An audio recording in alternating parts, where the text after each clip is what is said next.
I've done three kinds of companies. I've done speedboats, I've done small boats, and I've done oil tankers. And three kinds of companies. I've done small boats, meaning startups that, less than 50 million, oil tankers, meaning IBM and Anderson Consulting, in the early days, large companies. And then speedboats are companies that are in that, in the scale up stage, 100 million to a billion. And personally, I like, speedboats more than either small boats or oil tankers at this time in my life. And that's always where the thrill of the experience is. And more importantly, I've learned from failure more than success. Failure is the feature, not the bug. And some of the startups that I've done didn't succeed. And even some of the scale-ups that we did, there were some challenges along the way. And all these things set you up for success because failure is the stepping stone. And so, when you work long enough, I think you learn enough from failure to become better as much as the successes you've had.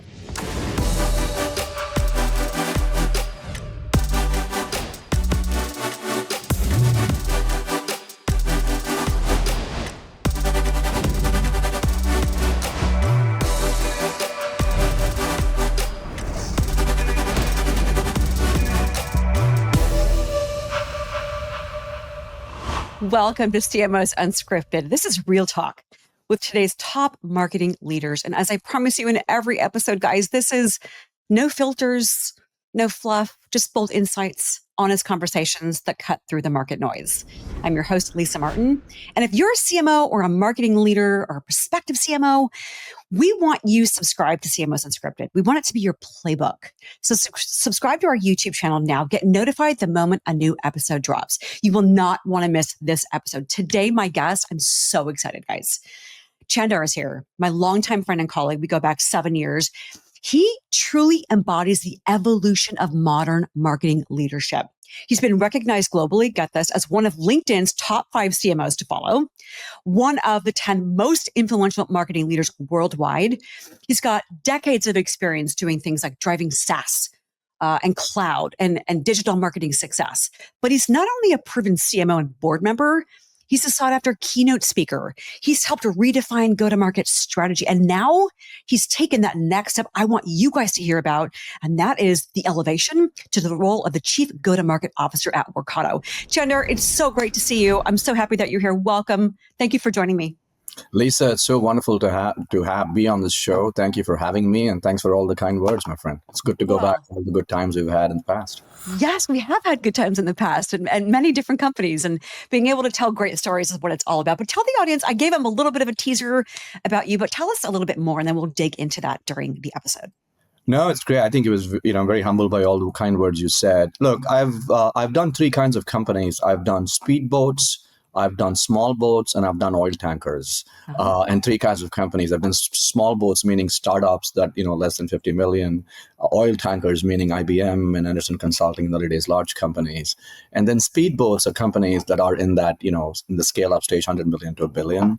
And personally, I like, speedboats more than either small boats or oil tankers at this time in my life.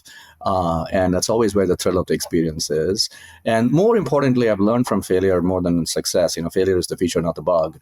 And some of the startups that I've done didn't succeed. And even some of the scale-ups that we did, there were some challenges along the way. And all these things set you up for success because failure is the stepping stone. And so, when you work long enough, I think you learn enough from failure to become better as much as the successes you've had. And so that's the one part I think I wanted to cover too.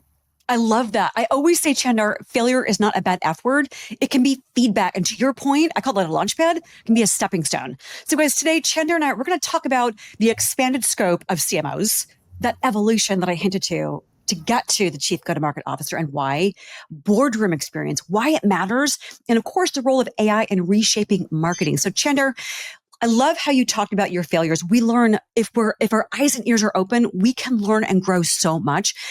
It's invaluable. But I'd love to understand, I met you when you were CMO at Coupa 7 years ago, back in the day.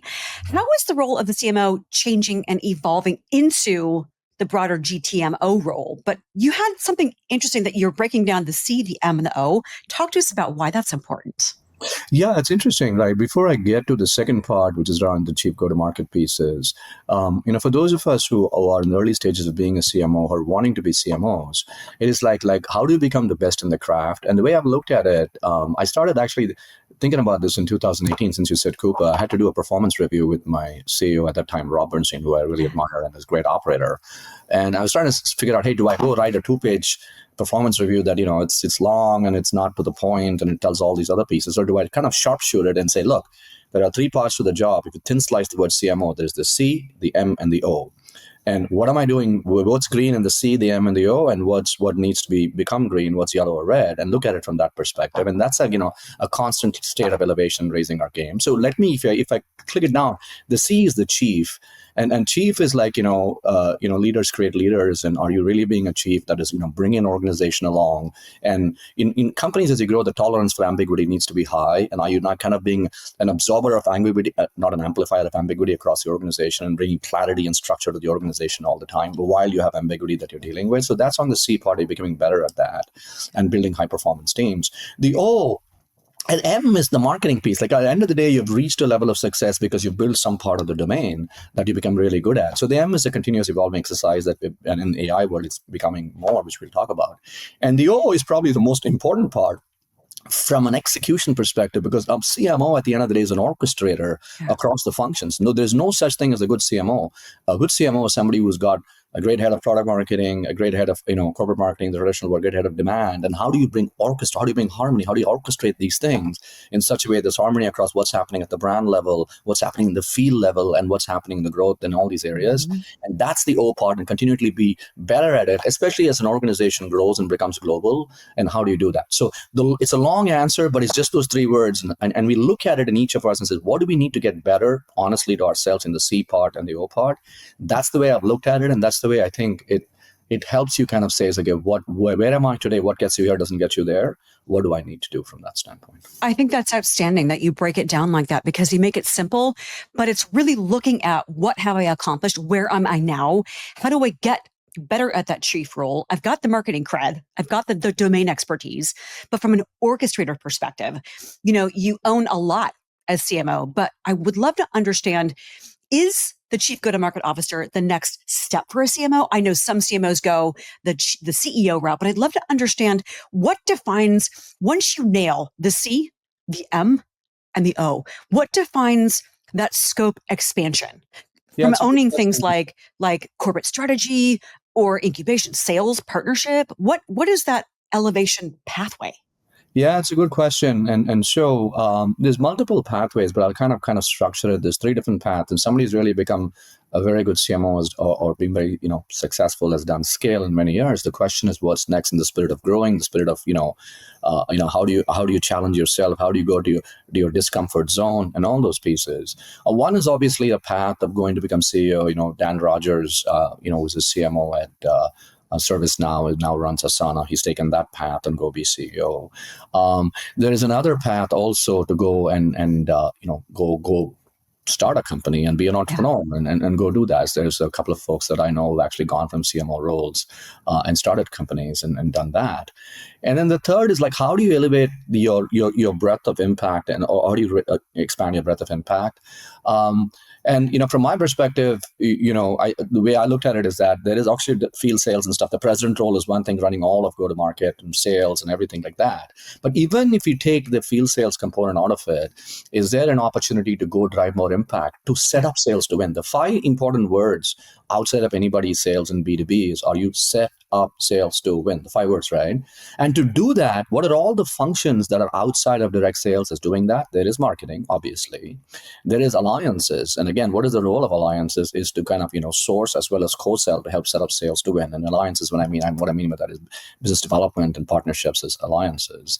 And then there is all this go-to-market operations, what they call RevOps, sales ops. Again, these are all getting the right pieces in terms of the structure. And then there is, enablement in those pieces. Mm-hmm. And so can you define, and then there is incubation sales, which is outside of, using a great Jeffrey Moore term, there is the incubation zone and then there's the performance zone. And sales should be operating in the performance zone, but it's all about rinse and repeatability has been established, and you're really driving the highest amount of win rates in that perspective. Whereas in the incubation zone, it's a little bit of, you're opportunistically looking at different segments, different markets, different opportunities, and saying that, am I trying to get to that $5-10 million ARR? And once I establish that establish that rinse and repeat, but then I transfer that from the incubation zone into the performance zone where sales uses it. So if you take these functions of marketing, alliances, enablement, go-to-market operations, etc., and this incubation, the idea was, can you combine all of that into a chief go-to-market officer who's ultimately setting up sales to win? And the only metrics that matter, why does any of these functions exist? There's only one reason, or three reasons, I would say, for sales to win more, win faster, and win bigger. Those are the only three metrics that matter at the end of the day in the go-to-market, all organizations. So that was the role, and it was the vision of the CEO to help kind of look at it that way. Credit to Vijay and to think of it as I thought about it. Because coming and doing after 25 years of marketing the same thing kind of doesn't get you to a discomfort zone. And this is what I was looking at. And it was his vision to say, let's do it. And it's been 18 months on it. And so that's the path. And I think, it's really a humbling experience to kind of look at it and look and say, how can these things work with each other as part of the same structure? And it's an interesting play. That synergy that you talked about is critical for organizations. Yeah, and you also talk about one thing, Lisa. One thing. There's two words. There's either harm or harmony when it comes to go-to-market functions. So the idea is to go from harm to harmony, because harm is when they're all operating in silos. Harmony is when all bringing to the same hymn sheet, and that's really the goal. Go from harm to harmony. I love that. That's a tweet. Go from harm to harmony. But you talked about, the synergies that are so incredibly important. Also, getting down to the metrics that matter. We've talked about on this season 1. This is the end of season 1 for our podcast. MQLs are dead. It's about marketing qualified accounts. It's attribution. But to your point, distilling it down to sales, selling more, selling bigger, getting much more prescriptive.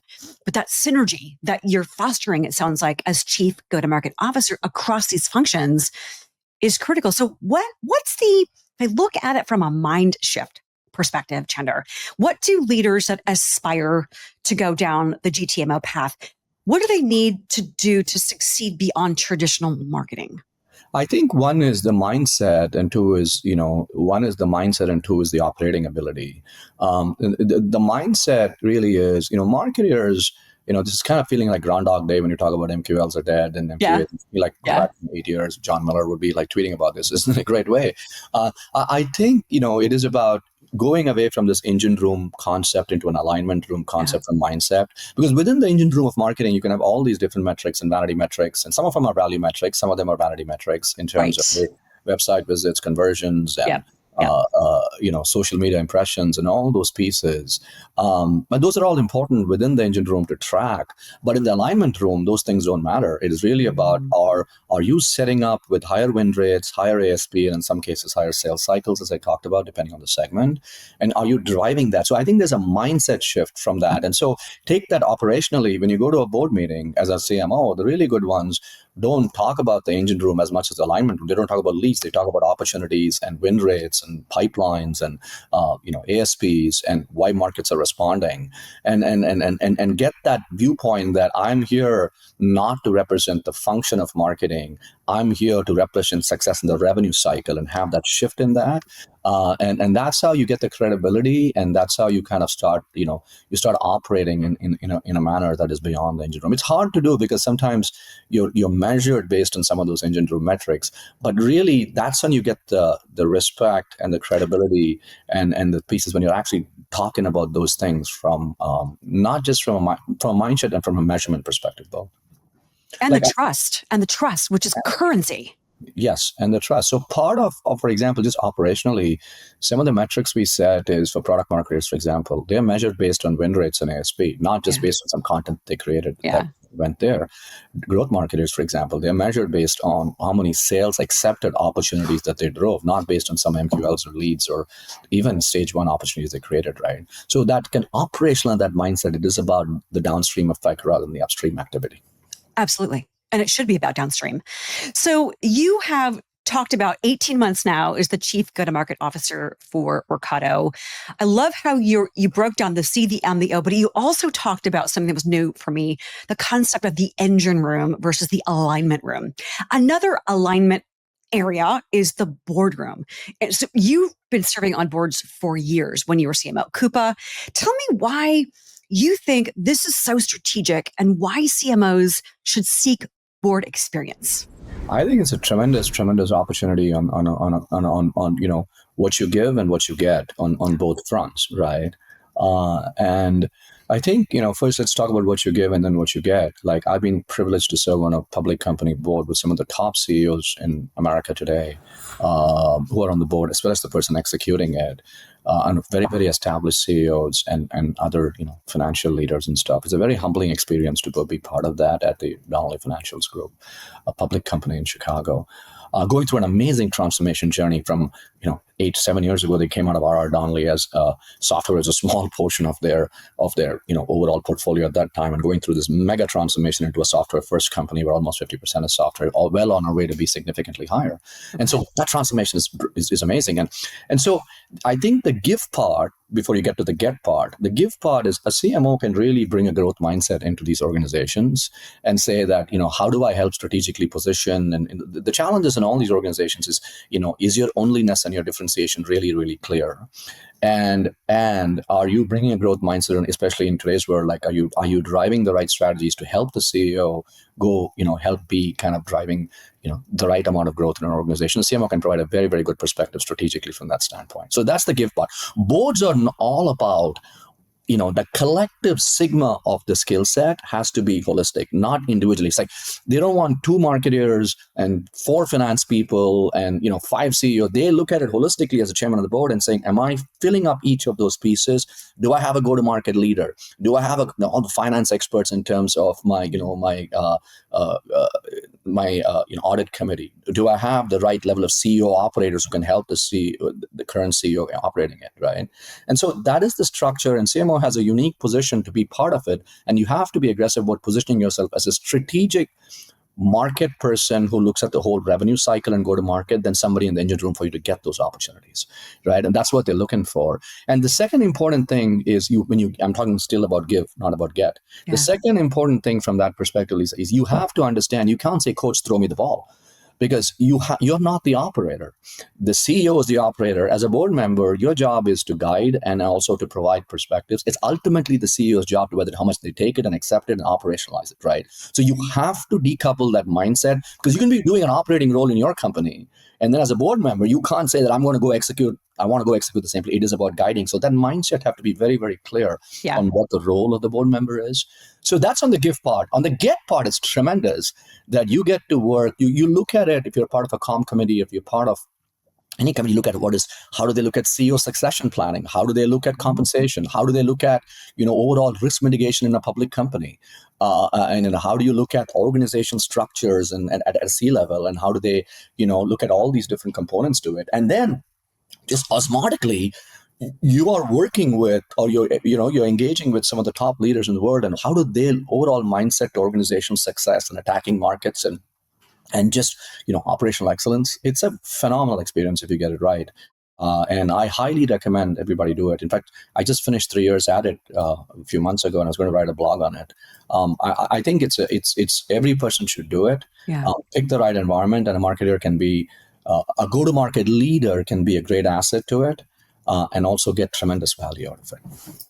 You talked about value versus vanity. How has being on boards really shaped your view of enterprise priorities? You talked a lot about, the revenue, the impact, and the give and the get, which I love that definition there, and the fact that on the board you're a guide. But how has it shaped your view of an enterprise priority suite at Workato, for example? Yeah, I think, look, one of the biggest things of the board they look at is that they're looking at, like, when you come to a board, they're looking at, okay, is there synergy across the go-to-market functions? They're not looking at saying that, hey, this sales guy is saying this marketing gal or guy or gal, whoever is saying this, and this customer success person is saying this, and looking at it from the siloed. They're saying, is the business operating in an orchestrated way? And the board is really, really looking at it from that perspective. So if you look at it from the other side, then says, okay, that is what I need to convey going into a board meeting. That it's not about the siloed in the engine room of we're doing great. As one of my friends actually said it beautifully in a public company board meeting, when a marketer goes and says, all these great things happened in marketing and the sales didn't do well. It's almost that the surgery was successful, but the patient died. So you get that perspective. Yeah. That is the metaphor that he uses, which hey, the surgery is successful, we did great, but ultimately the patient died. So I think that perspective that you get from a board standpoint is it's about representing the entirety of that component of the business, and how do you collectively come as one team to do that. That's what they're looking at. Not necessarily, hey, how did you do well in specific functions and specific areas? I mean, that's important, but really holistically, boards are looking at that perspective, right, to help the CEO guide the business. So to get to that perspective, to be able to get to where you are, what's your advice for aspiring CMOs? How should they position themselves for their first board seat? I think, start sales, work backwards. What are the metrics? Align with your head of sales, and what are the metrics that they care about? And not they care about. What are the metrics that's important for that success? And work backwards on how you're trying to go enable and empower the organization to drive that success, rather than starting marketing and work forwards. Right, which is saying that how am I going to go drive the most impressions on social media? How am I going to drive the live web conversion and stuff? Those are all they're all means to an end. Those are cause. That effect is these outcomes you want to drive, and you drive incentives in the organization, in the marketing organization, to drive those sales driven outcomes. You set up operating structures, pod based structures, which are defined to different sales segments and success. And ultimately, for your own success, you have to. Your own performance review. When I look at the C, the M, and the O is about orchestrating ultimately sales success, not marketing success alone. And that's a great point for every CMO to understand the orchestration piece on the sales side. I think, this is episode 12 in our first season of CMOs Unscripted, and everyone's been talking about that, the sales piece, that if you're not helping sales sell and win, you're not doing your job. So from an O perspective, from your recommendation to be focused on orchestration and sales is great advice. So we've talked about the evolution of the CMO role in marketing. We talked about different pathways, focusing on this episode on the pathway to the Chief Go-to-Market Officer. But if we look at technology, it's moving so fast.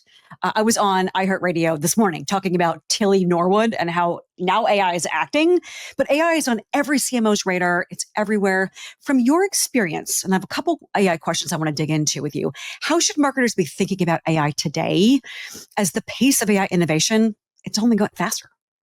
Yeah, I mean, look, it's obviously it's game changing, and I think that the shift for us is how do you go from this experimental AI to actionable AI? Yes. What are the set of 3 to 5 things that are actually moving the needle for us from some of the metrics that I talked about, and really look at those things to drive, and so I'll give you just to make this real and land.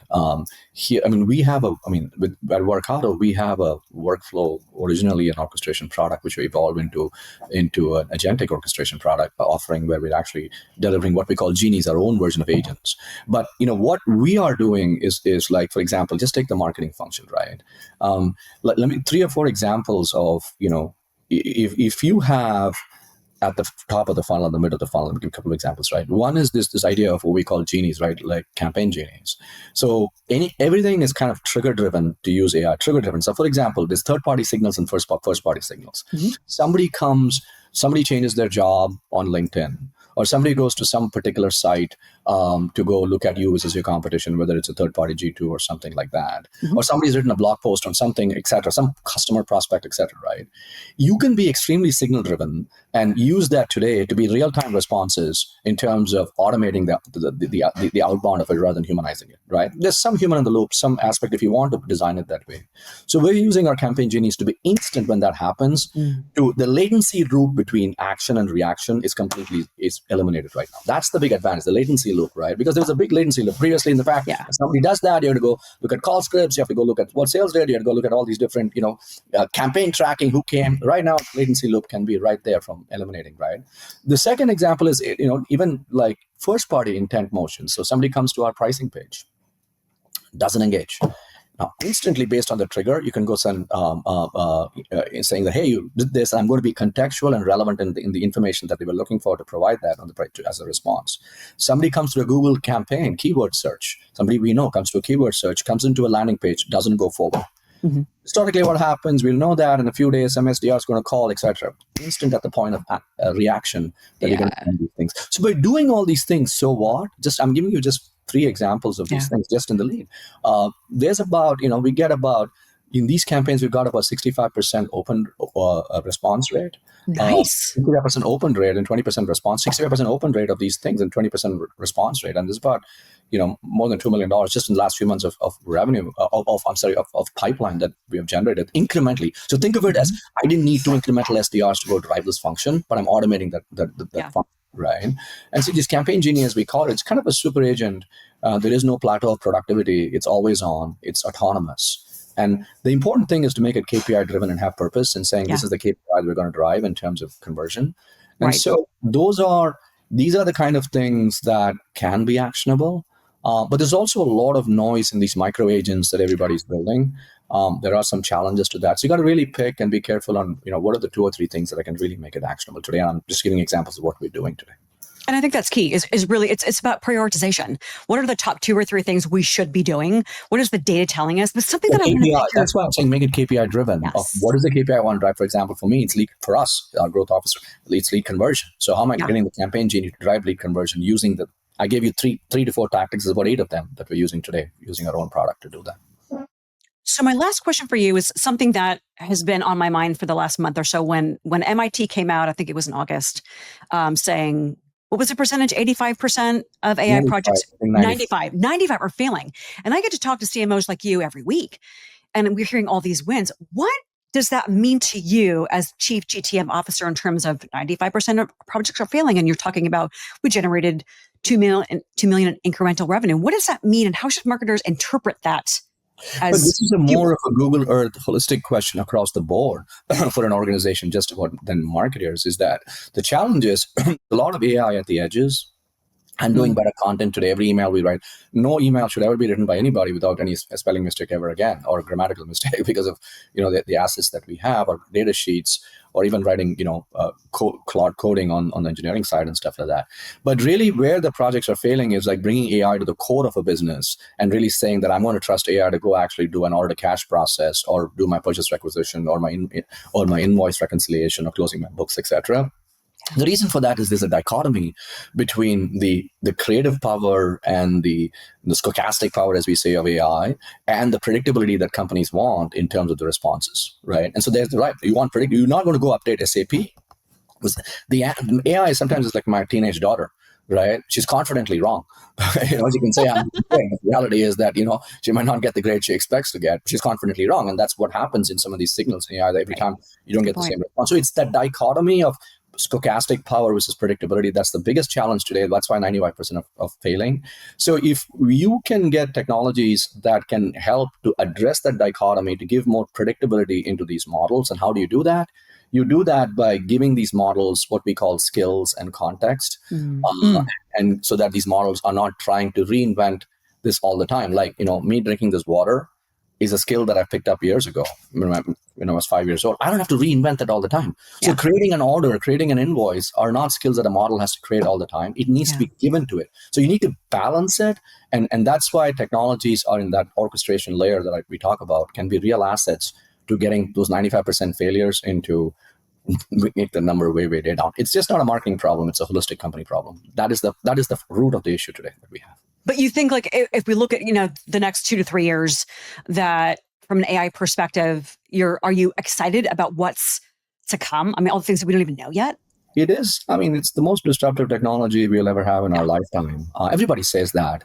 But I do think there is an element of, definitely of efficiencies. Companies should be looking at, how can I improve my margins? It's a margin play significantly that in my P&L, that how can A, reduce hiring, and B, significantly increase efficiency. I mean, it's both together, increase efficiency for me to go drive a margin play. And at the select places also run a growth play using it. And so I think it's going to be fantastic. Where the challenge is going to be is if app sprawl was bad, agent sprawl is going to be worse. Oh, okay. Right. So if app sprawl was bad, think about this, right? The reason you have these middleware technologies is that I have my Salesforce, I have my Zendesk, I have my thing. That was bad. Now agent sprawl is going to be worse. So how do you bring these together in a way that's more orchestrated and aligned? And so that's going to be an interesting challenge for organizations. Orchestration and alignment. Chandar, this has been a masterclass.